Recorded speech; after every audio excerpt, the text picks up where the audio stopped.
One of them told the others exactly what they were doing wrong. He said it out loud, before any of it happened. And then, at first light, he walked out to the garden with them anyway. Most people read this story looking for the good brother. 17 verses, a garden, an oath, a night, a morning. And by the time the sun is up, every man in it is standing in ash, saying the same sentence about himself. There is no good brother in this story. That is not a gap in the story. That is the story.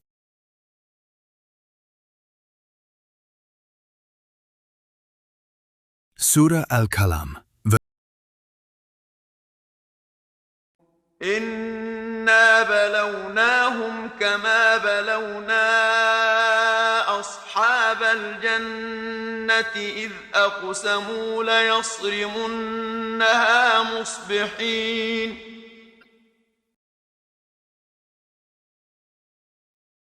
Indeed, we tried them as we tried the owners of the garden when they swore that they would surely harvest it in the morning, and they made no exception.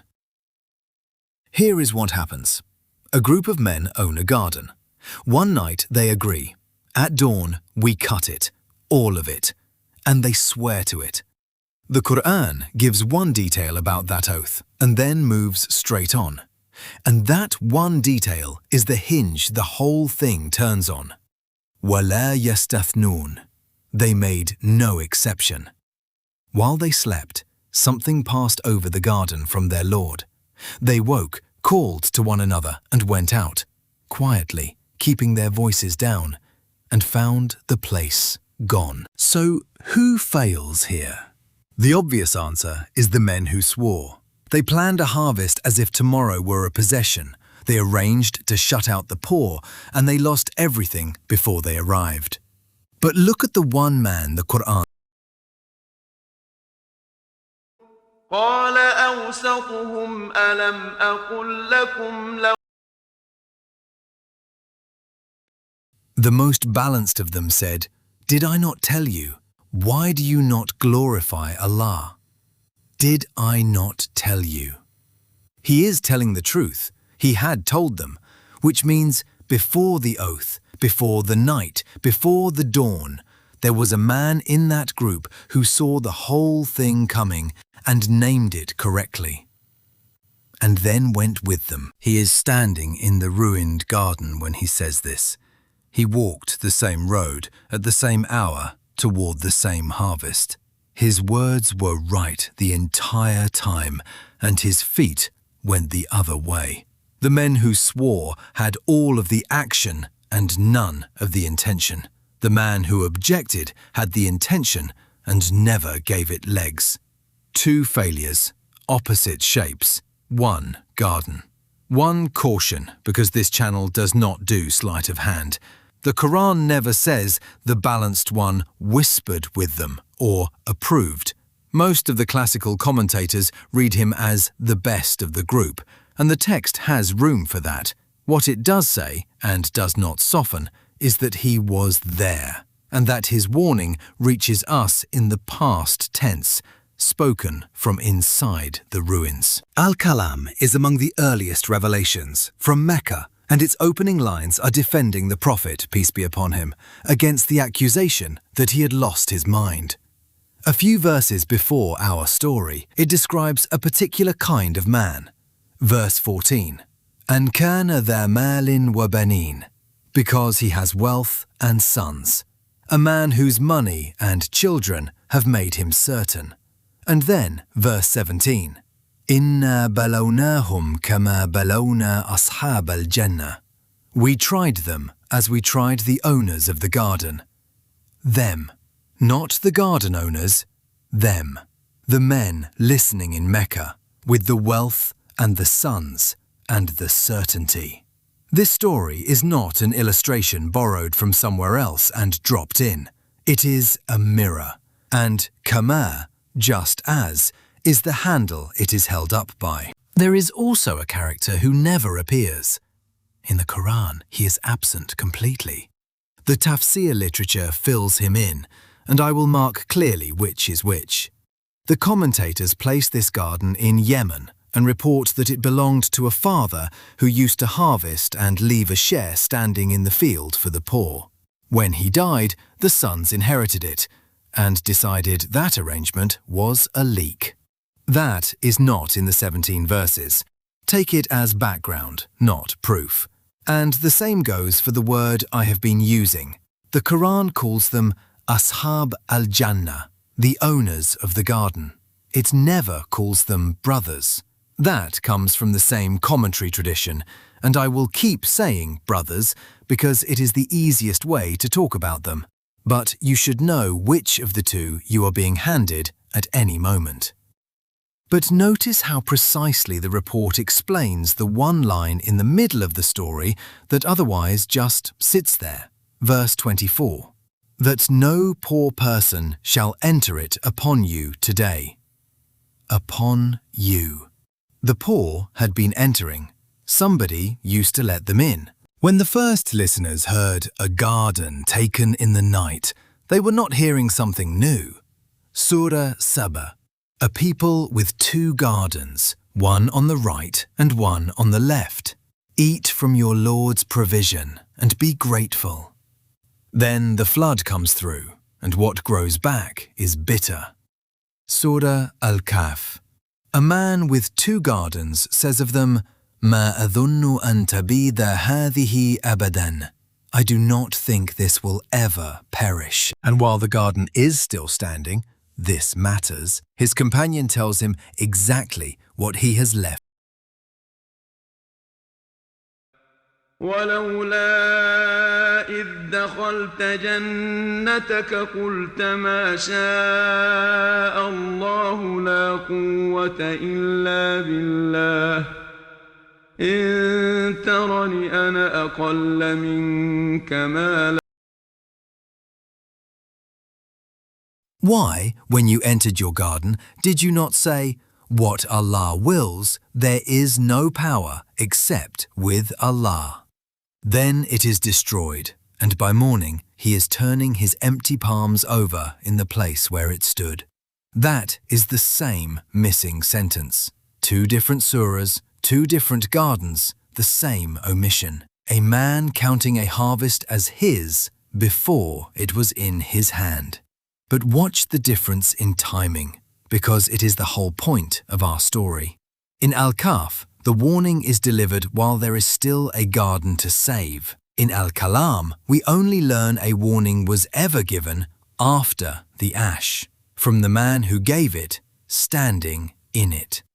Al-Kahf's companions spoke into the garden. Al-Qalam's balanced one is recorded speaking into the ruin. La yasrimunnaha. They swore they would cut it at dawn. The root means to sever, to cut clean through. It is the verb of a man with a blade in a fruit tree. 3 verses later, the garden is described. فَأَصْبَحَتْ كَالصَّرِيمِ. It became like a sarim. Same root. The commentators read that word 2 ways. A field already cut and stripped bare, or the black of night. Both readings work, and neither is comfortable. They said, we will cut it. It was cut.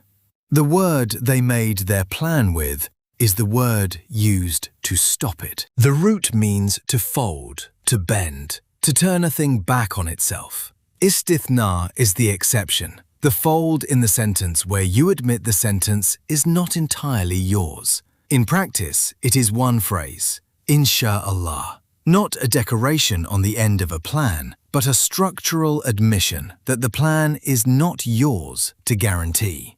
They swore a future in the flat indicative, tomorrow, ours, all of it. And the Quran records the missing clause the way it records events, because it was one. They set out, wahum yatakhafatun, lowering their voices to one another. Here is where it stings. The same verb turns up in Surah Al-Isra, verse 110, about how to hold your voice in prayer. وَلَا تُخَافِتْ بِهَا. Do not lower it too far. the vocabulary of hushed devotion used for a group of men keeping quiet on a dark road so that a poor man does not wake and follow them. Same sound, opposite direction. وَغَدَّوْا عَلَى حَرْدٍ قَادِرِينَ. They went out early upon Hard, able. Hard is a word the commentators circle, withholding, hard resolve, an edge of anger. Read it any of those ways, and the line lands the same. Then qadirin, able, in possession of power. From taf dal ra, the root of al-qadr, the root of qadr, the decree itself. They walked out at dawn, described with a word that belongs to Allah, toward a garden that had already been taken while they were asleep. The middle, not middling, central, balanced, the one holding the fair position. It is the root behind ummatan wasata in Surah Al-Baqarah, a balanced community, a witness over people. So the Quran does not call him the righteous one or the God-fearing one. It calls him the balanced one, and then preserves him at the exact moment when balance costs nothing. Watch the order of what they say. The sequence is the whole lesson. First, verse 26, Inna ladallun, we are lost. That is not repentance. That is disorientation. Their first instinct is that they have walked to the wrong field. Then, verse 27, Bal nahnu mahrumun. No, we have been deprived. Still not repentance. That is a complaint. Deprived is a word for something taken from you unfairly. And hold that word, because the Quran uses it somewhere else. Surah Al-Dhariyat, verse 19. وَفِي أَمْوَالِهِمْ حَقٌّ لِلسَّائِلِ وَالْمَحْرُومِ. In their wealth is a due, for the one who asks, and for al-mahrum, the deprived. Al-mahrum is the Quran's word for the poor man you owe. It is the word for the man they went out at dawn to keep off the land. Standing in the ash, without knowing they are doing it, they reach for that word and use it about themselves. Only after the balanced one speaks does قالوا سبحان ربنا إنا كنا. Glory to our Lord. Indeed, we were the wrongdoers. And then, immediately after that, verse 30, فَأَقْبَلَ بَعْدُهُمْ عَلَى بَعْدٍ يَتَلَوَمُونَ. They turned on one another, trading blame. That is the verse everybody skips. It sits directly between two confessions. The Quran puts the blame trading after the tasbih, not before it, which tells you something uncomfortable and true about how a heart actually processes loss. The right sentence can be out of your mouth while the work of it has not started. Only then, verse 31, Ya waylana, inna kunna taghin. Woe to us, we were transgressors. Taghin, from a root meaning to overflow the limit, to run past the edge of what was yours. And notice, nobody accused them. There is no prosecutor in this story, no prophet standing in the ash reading charges. They convict themselves, out loud, in their own words, twice. And the second time, they name it harder than the first. That is where the mirror does its work. Remember who is listening. Verse 17.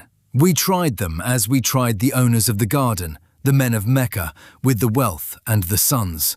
The Quran walks that audience through a story in which wealthy men wake up, discover their certainty was never theirs, and pass sentence on themselves. Nobody in Mecca needed to be told the verdict. They had already agreed with it out loud, on behalf of somebody else. Which is the only way most of us ever agree with a verdict about ourselves. If that landed, put one word in the comments, whichever of the two failures you recognized. It takes you 3 seconds, and it is what decides whether this reaches anyone else. So what is this asking of you? Not, I think, to be more careful about saying Insha'Allah. Their problem was not vocabulary. A man can attach that phrase to every sentence and still be walking out at dawn to make sure nobody else eats. Two questions instead, and they are the two shapes of failure in the story. First, what have you already counted as yours? The income that has not arrived, the years you are assuming, the person you have quietly scheduled into the rest of your life. Not one of those is wrong to want. The question is whether you are holding them with the fold in the sentence or without it. Second, and harder, where are you, the balanced one? Where do you already know the right thing and say the right thing? Out loud, correctly, maybe even to the people doing it, and then go along at dawn anyway. Because the men who whispered were, at least, honest about the direction they were walking. The man who names the wrong and walks it anyway has arranged his life so that his conscience runs as a commentary track. The story ends without resolving. Verse 32. Asa Rabbuna an yubdilana khayran minha. Perhaps our Lord will exchange for us something better than it. Asa. Perhaps. Hope with no receipt attached. Some commentators report they were given better. The Quran does not say. كذلك العذاب ولعذاب الآخرة أكبر لو And then turns away from them completely. Such is the punishment. And the punishment of the hereafter is greater. If only they knew. The verse does not say, if only they had known. Law kanu ya'lamun. Open, unfinished. Which means that sentence is not addressed to a group of dead men in a field in Yemen. It is still looking for someone. Their story was not finished when the sun came up. Yours isn't either. If this opened the passage for you, leave one word in the comments. One word is enough. It tells the platform to put this in front of someone who needs it. Subscribe for the rest of the series, and I will see you in the next one, inshallah.